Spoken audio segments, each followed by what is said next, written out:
masih pandai datang lagi. Ingat semua orang suka dengan kau. Haha, tengoklah dia. Macam robot yang tiada perasaan. Patutlah dia pelik.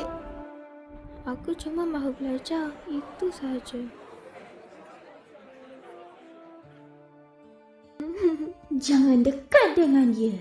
Nanti korang jadi pelik macam dia. Cukuplah Linza. Hebat sangat ke membuli orang?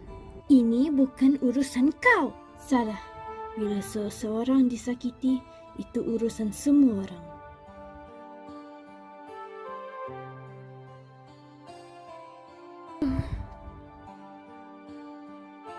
Aku penat.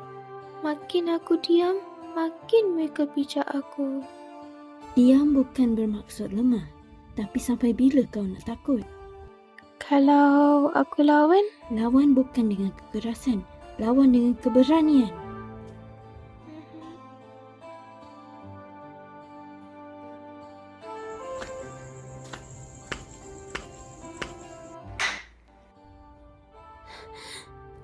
Si lemah dah datang. aku bukan lemah. Aku cuma sabar. Berani melawan pula sekarang. Ya, sebab aku sedar. Pembuli sebenarnya takut melihat orang lain berjaya. Corel tidak perlu hinaan untuk menjadi kuat.